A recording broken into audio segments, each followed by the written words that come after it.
da luz nesse ambiente,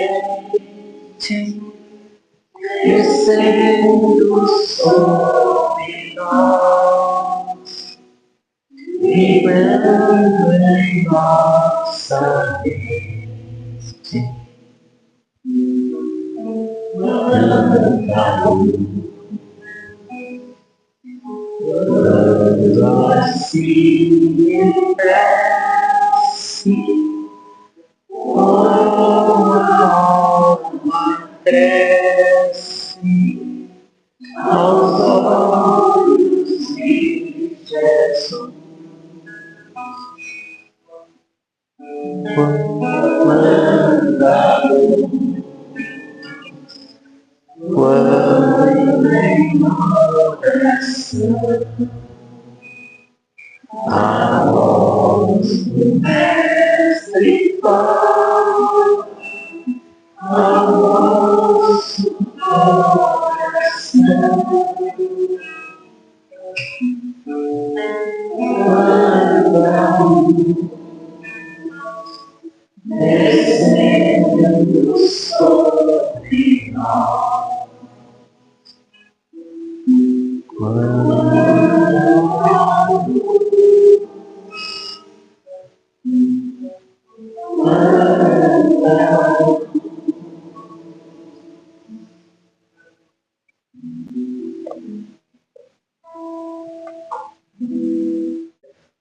bom dia a todos que estão aqui reunidos, e também o nosso bom dia, ou boa tarde, ou boa noite, aquele que vai assistir a palestra depois, né, nos canais do Manuel Viana. Para mim é uma grande honra estar aqui de novo. Faz tempo que eu não venho aqui, mas para mim é grande especial estar no mês de aniversário do Viana. Então, aproveitando, antes de começar qualquer coisa, convidar todos vocês que estão aqui hoje, e também o boca a boca, que é a melhor coisa que tem, né, para semana que vem participar da festinha de aniversário, né? 6 anos? 5, olha, já estou um na frente já. De 5 anos dessa casa, né? Então, assim, que particularmente eu vi nascer, né? Então, assim, é muito legal estar nesse processo, né? Nessa visão. E, assim, a gente começou pequenininho, né? Nas primeiras vezes que eu dei palestra aqui, olha, já está quase enchendo já, olha só como que é, né? Então, assim, não percam, a palestra da semana que vem é com o Mourão, que está aqui, né? Então, assim, eu sou fã, né? Mas, assim, não percam. Vai ser um domingo especial, diferente. Eu já marquei presença, tá, Dorval? Então tá ótimo. Bom, o tema que me foi passado foi para falar um pouquinho da família Evangelho no Lar. Eu vou tentar passar bem brevemente, porque eu vou falar sinceramente para vocês.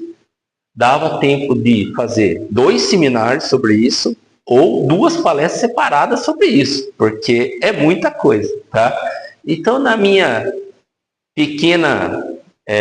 meu pequeno conhecimento, eu vou tentar aqui fazer um breve resumo dos 2 itens, tá? Então, vamos começar com família, e eu gosto de trazer conceitos sempre, né? Antes de partir, né? Das coisas. Então, dentro da nossa Constituição Federal, qual é o conceito de família, né? Então, o conceito de família é um grupo de pessoas ligadas entre si por relações pessoais e patrimoniais. Isso, aí está no artigo 4º lá, né? E aí depois ele tem um adendo ali, que a família é a base da sociedade e tem especial proteção do Estado. Então, hoje em dia, a gente tem vários tipos de famílias. E qualquer tipo de família, desde que ela seja uma união, uma constituição, ela é aceitável. Ela tem que ser bem vista. Hoje em dia a gente tem até os pets que fazem parte da nossa família. Então, assim, o nosso conceito de família, que se a gente for trazer lá de trás da nossa história, e eu gosto muito da questão de olhar a nossa história, a nossa evolução como civilização, a gente vê que ampliou bastante esse conceito, né? Hoje a gente tem famílias de mães e filhos somente, ou pais e filhos, e assim por diante. E não está errado. Né? A gente não tem que ver essa questão como uma questão dogmática ou alguma coisa assim. Faz parte do processo evolutivo que nós estamos caminhando. Aí, eu particularmente, César, não gosto de textão em slide, tá? Mas eu procurando assim, e achei aqui nesse livrinho aqui, e esse livrinho aqui é maravilhoso, tá? Jesus no Lar. Tem um conceito incrível que a gente pode trazer na visão espírita da família, né? Esse livro foi psicografado pelo Chico, pelo espírito do Nélio Lúcio, né? E tem um trechinho nele que fala assim: o berço doméstico é a primeira escola e o primeiro templo da alma. A casa do homem é legítima exportadora de caracteres para a vida comum. A paz do mundo começa sobre as telhas que nós acolhemos. Se não aprendemos a viver em paz entre quatro paredes, como aguardar a harmonia das nações? Se não nos habituarmos a amar o irmão mais próximo, que está do nosso lado, no nosso dia a dia, no nosso convívio, associado à nossa luta de cada dia, como respeitar o eterno Pai que nos parece distante? Eu achei isso daqui de uma grandeza tão grande, tão maravilhosa, que eu não podia ter colocado. Tá? É um conceito que a gente tem realmente. Se a gente não sabe conviver embaixo do nosso próprio teto, como a gente vai transformar? Como a gente vai ser vou falar assim, uma rua melhor, ou um bairro melhor, ou uma cidade melhor, ou um país melhor? Ou, né, como a gente está vendo, um mundo melhor. Né? Então, a gente fala muito, né, no Espiritismo, estamos indo para um planeta de regeneração, mas enquanto a gente ainda não conviver entre quatro paredes bem, isso daí vai ficar um pouquinho com mais passos para a gente. Então, começa, e o próximo nosso, né, quando Jesus pergunta, né, quem é o meu próximo? O meu próximo é, às vezes, a pessoa que está morando no mesmo teto que eu. Não é outra pessoa que eu não conheço. Então, primeiro a gente traz para dentro da gente, mas primeiro uma coisa, primeiro a gente traz para dentro da gente. Eu, César, preciso me amar e me conviver muito bem. Né? Quando tocou a musiquinha, eu achei tão legal, porque às vezes quando eu estou no meu trabalho, lá dentro da minha cabeça, lá divertidamente a ansiedade começa a atuar, eu coloco músicas espíritas para poder calmar essa ansiedade. E eu assim trouxe, na hora que estava cantando, na hora veio justamente essa imagem, né? Então é isso. Primeiro você está bem com você. E aí depois você vai com cada um, primeiro do seu contato. Basicamente, dentro da doutrina, a gente estuda e a gente fala o seguinte, que as famílias elas são formadas por 3 laços específicos. Laços de afeto, que são relacionamentos de outras existências que foram felizes, que foram bem-sucedidos, que são histórias que lá atrás se resolveram e aí continuam vindo, ou, né, para continuar a evolução por algumas outras questões, né, que a gente sabe que todo mundo tem, que a gente ainda está num planeta de provas e expiações, então alguma coisa ainda tem. Mas a gente vê que algumas famílias têm aquela união. Quando tem algum problema, todo mundo se une, todo mundo se ajuda, ninguém fala mal do outro. Parece um negócio tão estranho, mas tem. E a gente olha assim e fala assim, como é que pode? E aí é essa relação, né? Lá atrás foram muito mal resolvidos, de repente foram melhorando e vindo em várias existências, porque nós sabemos que não é a nossa primeira existência aqui, né? Eu deve ter milhares já, né? Porque tá longe ainda de ir para uma outra categoria, né? Mas a gente vai tentando. Mas temos famílias que são harmoniosas, né? Que a gente olha e parece assim, nossa, parece que eles não têm problema. Tudo no momento difícil, eles se reúnem para decidir e resolver. Temos aquelas, né, do laço do desafeto. Eu falo que, assim, essa é uma fala minha, tá? Particularmente, as famílias não são criadas por amor. As famílias, elas são criadas mais por ódio e inveja ou alguma coisa, porque geralmente a gente vem aqui para tentar transformar isso em amor. Assim se forma, na maioria das vezes, das famílias. Então, lá atrás, a gente ainda continuava trazendo e continua trazendo antigos desamores, brigas, fora outras coisas, né? Vamos ficar na parte boa, na parte média do negócio. Ou relacionamentos mal sucedidos ali, por muito ódio, mágoa, principalmente a mágoa, né? E que essas famílias se voltam de novo e a gente vê que às vezes é muito caos ali dentro. Não sabe como que está um aguentando o outro. Mas elas estão ali por quê? Porque essa conjuntura, essa forma, e aí independente da forma, né, vai tentar fazer com que esses laços de desamor se transformem em amor. Para que num futuro, numa próxima existência, essa família possa vir com laços de afeto, de repente. E algumas vezes, a gente forma a família, dependendo da situação, alguns espíritos vêm em nossa família por laços da natureza das provas. De repente, ele não tem nada a ver com a nossa família, nunca foi membro da nossa família, nunca pertenceu nada, a gente não conhecia. De repente, ele aparece ou ele encarna em nossa família, porque a nossa família, seja ela com laço de afeto ou laço de desafeto, vai dar para ele as ferramentas que ele possa passar para que ele entenda algumas situações, aprenda e ele possa estar preparado para uma próxima existência ou resolva aqui nessa daqui o que ele precisa aprender. Então, na doutrina, a gente vê a formação de famílias com esses três aspectos. Independente dos laços que vocês veem, porque pode estar pensando, e agora eu vim por natureza da prova, eu vim numa família de laço de afeto, e a minha é desarmoniosa, e tá feia a coisa. Independente de onde você esteja. E também não se procure saber qual é a situação.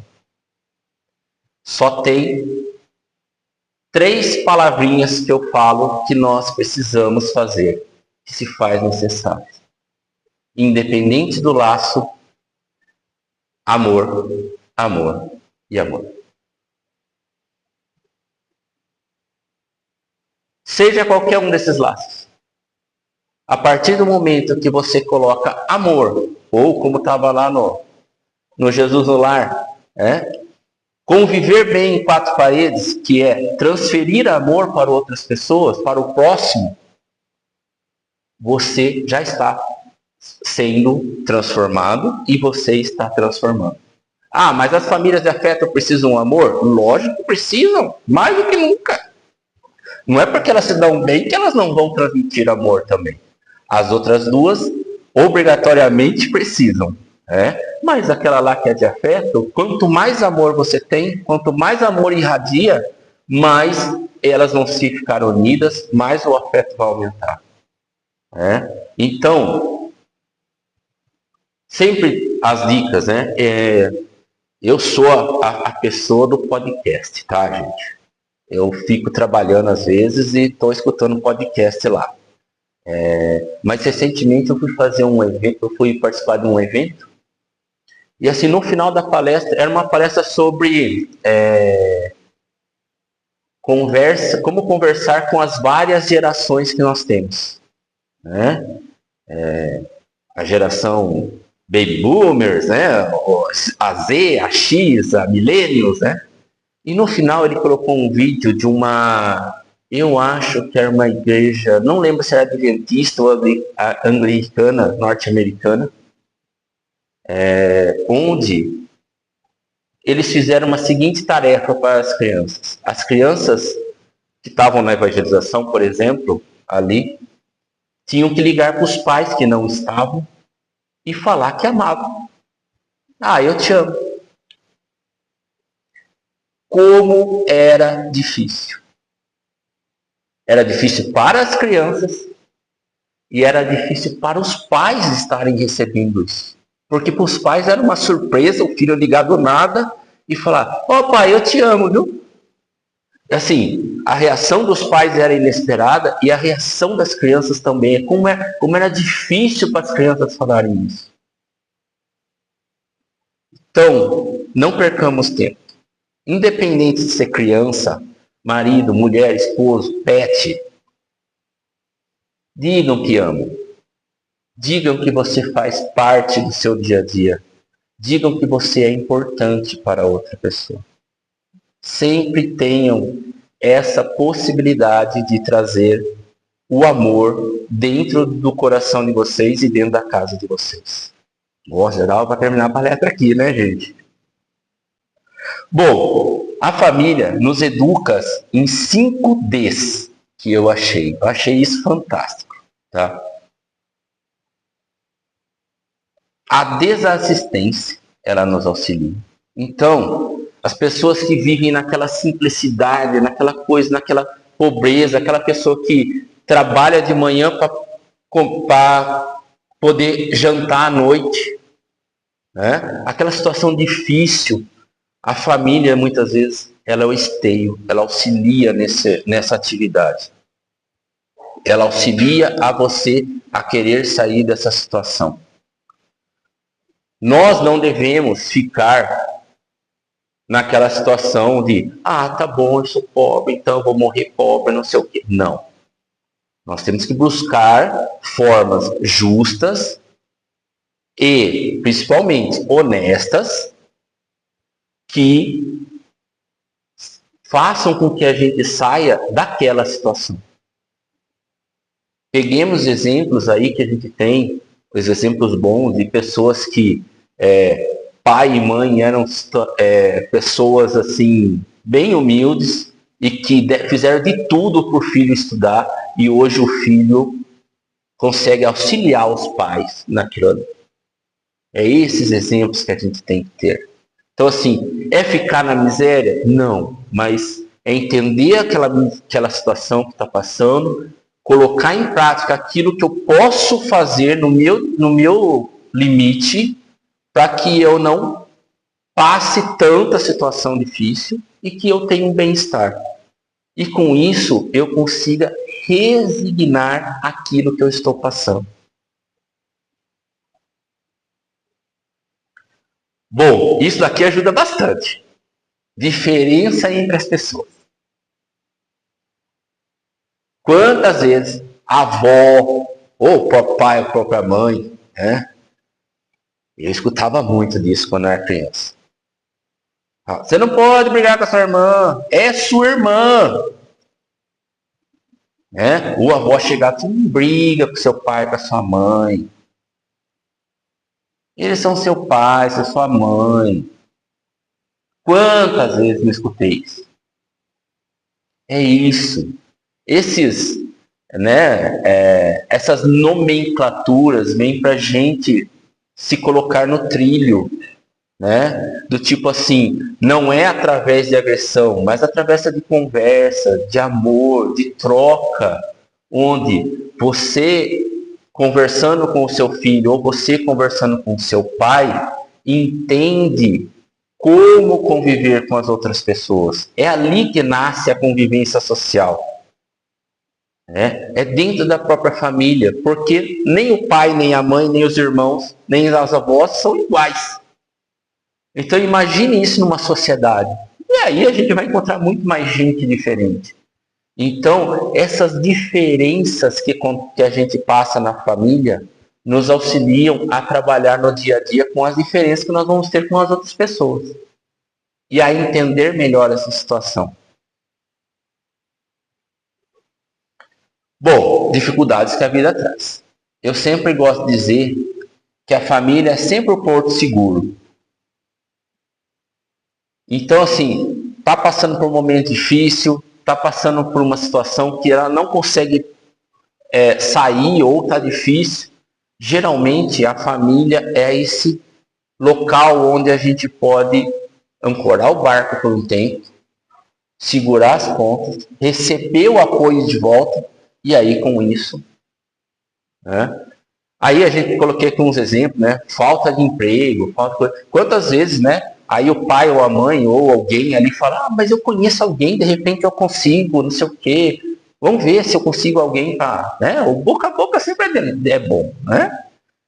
Então, essa questão, né, faz com que a gente tenha uma maior vivência, um maior apoio, né? E às vezes não precisa muita coisa, né? É uma palavra de carinho, é um conselho, ou simplesmente, na maioria das vezes, um abraço. Um gesto tão simples, mas que de repente pode acalentar um coração que está em dificuldade. Dor. A família também nos auxilia na dor. E isso é uma coisa que a gente ultimamente está deixando de olhar. Aqui eu tenho que colocar um ponto de interrogação bem grande aqui. Nossos conflitos interiores, a culpa, umas lacunas não preenchidas. Nós precisamos olhar para as pessoas que estão ao nosso lado. Tentar entender, tentar sentir se elas não estão se sentindo abandonadas. Se elas estão, entre aspas, pedindo socorro e a gente não está enxergando. Então é importante o diálogo, a conversa, conhecer as pessoas que estão ao seu lado. Que às vezes ela está passando por uma situação tão difícil que ela não consegue superar e ela também não consegue levantar a mão pedindo ajuda. Mas a família é capaz de fazer isso. E quantas vezes a gente não vê uma situação desafiadora que a família passa e de repente é nesse momento que a família se une para fazer com que aquela pessoa que está em situação de dor consiga sair dessa situação. Às vezes são coisas muito difíceis e a família como um todo sofre. Mas são situações em que a gente olha e mostra para a pessoa que está numa situação desafiadora que ela não está sozinha, que ela tem alguém para dar as mãos e caminhar junto. Fazendo com que com isso a gente possa se levantar, se reerguer e continuar a nossa caminhada. E por fim, o último D, que é a das doenças. Geralmente, quando a gente fica doente ou alguma coisa assim, também a gente, né? Os homens não passam por isso. Homem aguenta a dor até não querer mais, né? Então, é até por isso que homem não sente dor, né? Homem é tudo forte, né? Tem uma dor de garganta, já tá morrendo. Mas tudo bem, é assim que funciona, né? Brincadeiras à parte, não é bem isso que ele está querendo dizer. Mas, muitas vezes, as pessoas, quando estão numa situação de uma doença, no momento, seja ela uma doença curável ou não, o primeiro aspecto que acontece, às vezes, é o abandono. Ou o esquecimento. Tá doente lá, nem vou mais lá. Tá louco. Só fica falando de dor, só fica falando que tá doendo, que tá não sei o quê, não vou mais. Mas, na verdade, é o contrário. É nesse momento que a gente tem que se fazer presente. Porque muitas vezes as dores são dores da alma.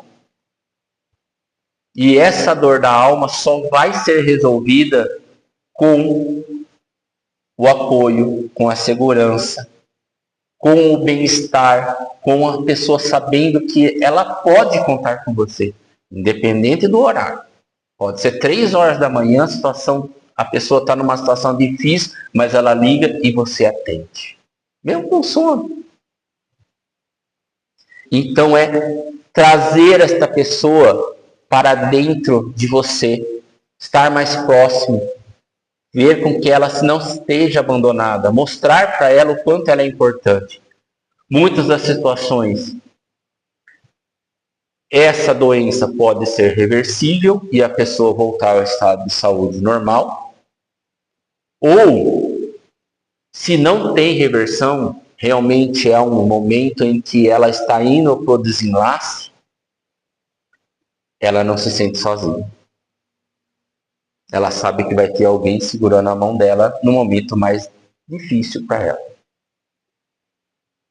E isso dá para ela uma certeza melhor para onde ela vai e para onde, de repente, passar por a situação que ela está passando.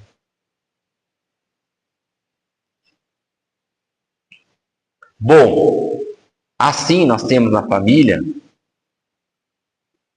a capacidade de gerar um processo de transformação profundo, fazendo com que ela tenha um papel fundamental no crescimento do espírito.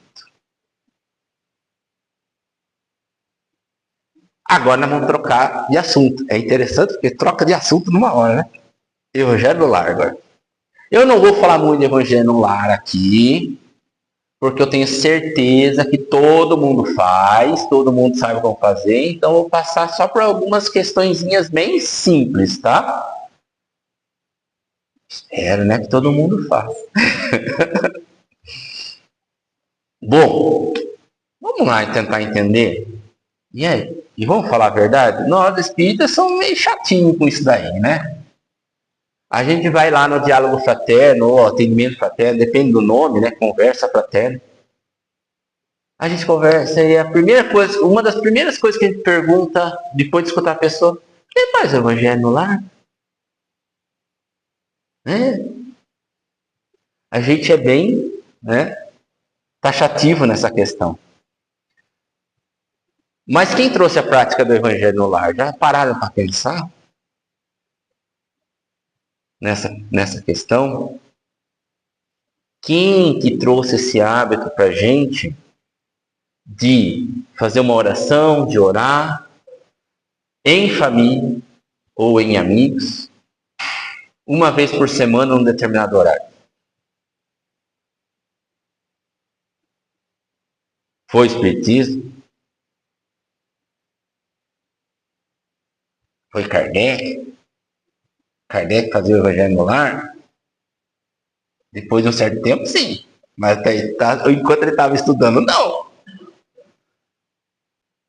Então, quem foi? Nenhuma dessas questões. É tudo não. Não foi o Espiritismo, não foi Kardec. Então, quem foi? Nosso amiguinho Jesus. Nosso amiguinho Jesus foi que trouxe ou que implantou o Evangelho no lar. Quer a prova? Capítulo 1 do livrinho Jesus no Lar. No finalzinho, no capítulo 1, Pedro está lá meio discutindo sobre a escritura, lá não sei o que, vou falar bem resumidamente. Aí Jesus, com aquela, o maior psicólogo do mundo, chega lá e fala algumas coisinhas para Pedro. Pedro, o que você faz quando vai vender os peixes na feira? Ah, eu vendo os melhores peixes, porque ninguém quer os peixes ruins. E assim ele vai perguntando algumas coisas, cada um. E aí ele chega e fala assim, então por que a gente não faz isso aqui? Trazer as nossas melhores experiências para cá? E assim ele, através dessa conversa, no finalzinho do capítulo tem a seguinte informação. Então Jesus, convidando os familiares do apóstolo à palestra edificante e à meditação elevada, desenrolou os escritos da sabedoria e abriu na terra o primeiro culto cristão do lar.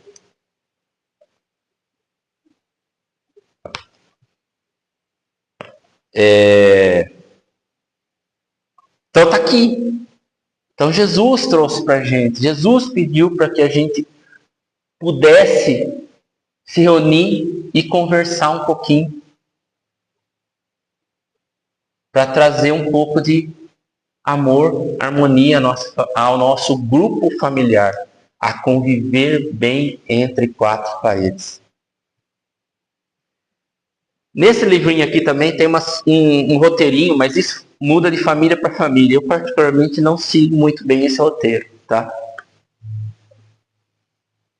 Mas achei legal trazer para quem não fez, mas aí pode ir ajustando conforme a necessidade. Então a gente tem uma preparação. Essa preparação é interessante, porque algumas pessoas dão dicas muito boas, até por sinal. Estava escutando uma palestra do Jorge Alahá e ele fala o seguinte: no dia do Evangelho no Lar, já vai dando indício. Chega para todo mundo e fala assim de manhã cedo na hora do café ou enquanto vai encontrando as pessoas: hoje tem Evangelho no Lar, hein? Hoje tem Evangelho no Lar. 1 hora antes ou 2 horas antes, já prepara a mesa. Já põe a água, põe a jarra, não sei o quê. E já põe os livros lá que quer ler, para todo mundo saber. Aí ele falou assim, que nem aqui, né? Preparação, leitura de uma mensagem, sem comentários. Mas ele falou também, põe uma música. Só que daí, usa sempre a mesma música. Porque daí vai treinar o cérebro das pessoas que moram lá para saber, tocou essa música, é o momento do Evangelho. Achei interessante. Então, uma breve mensagem, daqueles livrinhos de mensagem que a gente tem, né? E aí é só uma mensagem mesmo, para poder fazer como a gente fez aqui, né? Entrar em vibração e esquecer um pouquinho do mundo externo. Uma prece simples e espontânea, pode ser qualquer prece, pode ser uma prece lida, pode ser uma prece, né? Que melhor são as preces que vêm do coração, simples e possível, tá? Exemplo, estava escutando, né, de novo, rei do podcast. Estava escutando um podcast e tinha uma pessoa contando uma história sobre orações. A família fazia oração antes de dormir e a criança queria fazer oração. E a mãe não deixava. Por quê? Porque a mãe falava que a criança pequenininha não sabia fazer oração. Aí, tudo bem, teve um dia que aconteceu alguma coisa, a mãe não podia fazer oração com a criança, por alguma situação. Quando ela vai para o quarto da criança, a criança está lá, falando assim: A, B, C, D, E, F, G, H, I, J, L, M, N, O, P, Q, R, S, T, U, V, X, Z. Aí a mãe fica surpresa e vira para a criança e fala: O que você está fazendo, criança? Estou orando. Tá vendo porque eu não deixo você fazer oração? Porque você não sabe orar. Tá bom, mãe, eu não sei. Mas eu falei todas as letras para Jesus e Jesus monta a oração conforme ele quiser. Vocês acham que isso não foi atendido? É uma prece simples e espontânea, vinda do coração. Então deixem as crianças fazer, por mais que elas não saibam. Deixem ela participar. Bom, a leitura pode ser várias, tá? O certo é começar com o Evangelho segundo o Espiritismo. Para o início das coisas. Tá? Eu, particularmente, não gosto de começar do capítulo 1 do livro do Evangelho. Né? Porque ele vai falar que não veio destruir a lei. Tá, mas tem um capítulo 6 chamado Jesus Consolador. que eu acho que é mais legal de começar do que eu não veio destruir a lei. Para mostrar que existe um consolo, existe alguém que vem trazer a boa nova, que você não está sozinho, mesmo desesperado. Eu gosto de começar do 6, aí eu vou para 1, 2, 3, 4, 5, pulo para o 7 daí. Não sei, é uma coisa que eu criei na minha cabeça e eu acho que funciona muito bem. Aí, se vocês chegarem num ponto que nem eu, por exemplo, que já leu 3 vezes o livro do Espírito, várias vezes, né, 3 vezes, né, inteiro, aí vocês podem começar a trocar. Que nem eu li esse daqui 2 vezes no meu Evangelho no Lar. Aí também eu falei, vou dar um tempo também, né? E agora, atualmente, eu estou no Pão Nosso. Aí o Pão Nosso demora mais, porque o Pão Nosso é maior. Mas tem outros, né, que vocês podem usar. E aí tem várias sugestões aí, né? Linha de Luz, Fonte Viva, Agenda Cristã, entre aspas. Bom, comentários, né? O comentário é breve. Não é para ficar muito tempo, até porque o tempo do Evangelho é bem pequenininho. É de 20 a, no máximo, 30 minutos. Porque também os espíritos superiores têm coisa para fazer lá em cima, né? Tem que continuar as atividades. E tentar trazer aquele ensinamento moral, aquele ensinamento, como a gente pode aplicar isso no dia a dia. Vibração, né? Isso é importante. Vibrar para todas as pessoas que necessitam, vibrar pela paz, pelo nosso entorno, né? Nossa casa, entre todas as coisas. Fazer pedido. Por que não? Às vezes tem uma pessoa doente, tem uma pessoa passando uma situação de desespero, ou nosso mundo como está, né? Por que não pedir pelo mundo para tentar melhorar um pouquinho, né? E, no fim, um encerramento com uma prece simples também, agradecendo a Deus, Jesus, né? E a espiritualidade que veio dar o apoio. Bom, aí vem falar assim, mas César, eu tenho criançada, a criançada não para, não tem jeito, difícil. Bom, para isso o pessoal também começa a trabalhar em cima disso, né? E o pessoal do plano espiritual vem e ajuda, né? Tem toda uma série que foi feita pela FEB e o Maurício de Souza, em parceria com o Hugo Rivas, se eu não me engano, que é ex-diretor de comunicação da FEB, que criaram um grupo de livros especificamente para criança. Particularmente, eu amo a historinha do Chico Bento, tá? É bem interessante para quem pudesse ler. Mas tem lá, né? Violetas na Janela, com Turma da Mônica Jovem. Tem o Nosso Lar para crianças. E assim, bem lúdico, bem legal. Esse outro aqui, Lindos Casos de Chico Xavier, eu traria para as crianças, lendo um caos e pedindo para elas desenharem aquilo que ela entendeu. Eu particularmente estou testando, ou para os pré-adolescentes também, e aí, de repente, fazer algo do tipo assim, joga um desafio, tenta fazer um vídeo usando IA, inteligência artificial, para a semana que vem mostrar para a gente, que é uma das coisas que eu estou brincando com esse livro, né? Tentando transformar as histórias que estão ali no texto em vídeos gerados por inteligência artificial. Essa turma adolescente que já tem a tecnologia, por que não jogar o desafio? E ela tem uma semana para fazer esse desafio. E tem histórias ali moralmente muito bonitas.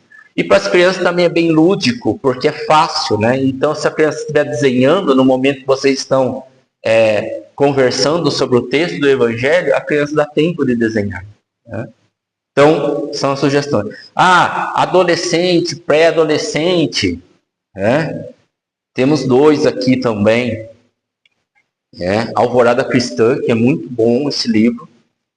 Traz uma reflexão muito boa para quem está naquela fase ali da pré-adolescência, adolescência, e para o resto da vida, que são basicamente contos. Né? Uma linguagem mais simples, porque às vezes é muito difícil, às vezes, a gente pegar o evangelho e fazer com que a turminha possa entender. Né? Então, fazer isso. Nessa mesma palestra do Jorge Alahá, que ele estava falando, ele deu outra sugestão ainda. Não sei se é mais fácil de fazer ou tão difícil. Ele fala em pegar, por exemplo, um livro da doutrina, que tem história, tipo Nosso Lar, por exemplo. Ele falou em transformar em novela. Mas não vamos fazer isso para os nossos adolescentes, porque adolescentes não assistem novela, acho. Vamos transformar em série. Série da Netflix. Então, o que faz? Lê um trechinho, comenta esse trechinho, e aí se gerar empolgação, mas o que aconteceu depois? Não. Só semana que vem. É um episódio por semana.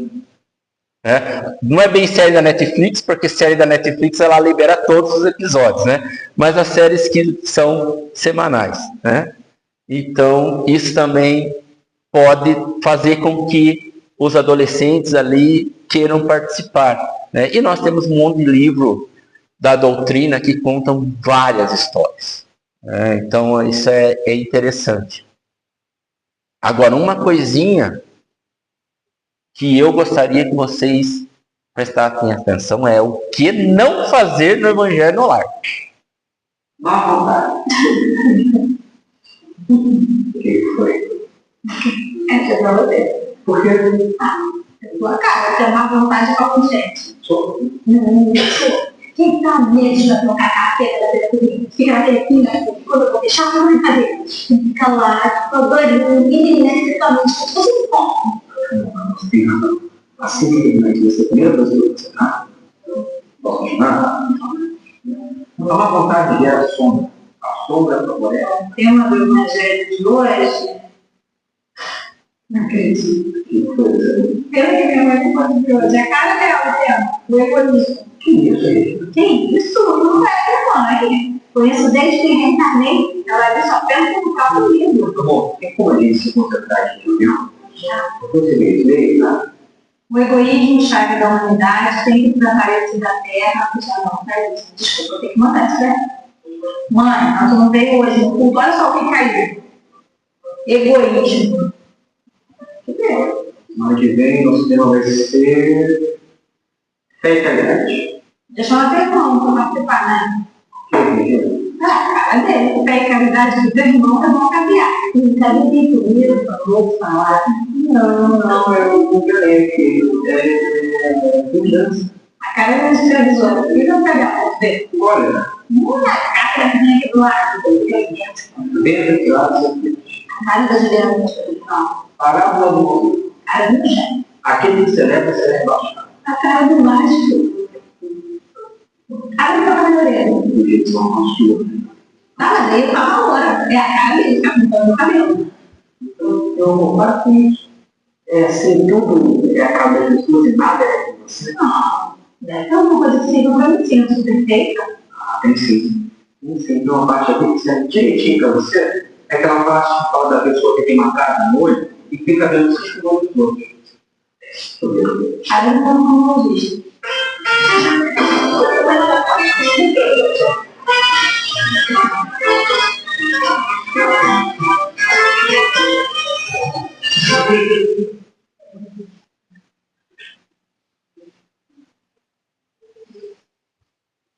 Não façamos isso. Nem aquela cutucadinha de nada, tá? Nada. Não é esse. O que é? Nem uma olhadinha. É isso aí. Não é esse momento. O momento é a gente se unir num amor incondicional, por mais que esteja um bravo com o outro. Aproveitando, né, já que a gente vai estar isso no online, agradecer o canal, né, Amigos da Luz. É um canal onde eles fazem esquetes como essas, né? engraçadas, mas com tom doutrinários. E eles fazem isso há muito tempo, né? E inclusive tem peças de teatro, tudo voltado em cima do que a doutrina espírita faz. Eu tenho que agradecer. Quem não conhece pode seguir, tá? É Amigos da Luz, joga no YouTube lá. Agradecer eles que permitiram que a gente use esses vídeos nas nossas palestras, né? Enfim, que já passei bastante do meu horário, né? Eu achei que ia falar rapidinho hoje, mas falo demais, como sempre. Nós nos reunimos para assistir filmes em família, para comemorar aniversário, para assistir jogo. Eu não, mas tudo bem, a maioria faz. Mas por que nós não nos reunimos para falar de Deus e por que não nos reunimos para falar com o mais alto? Por que a gente não consegue? É 20 minutos. Se fizer em 15, não vai estar ruim.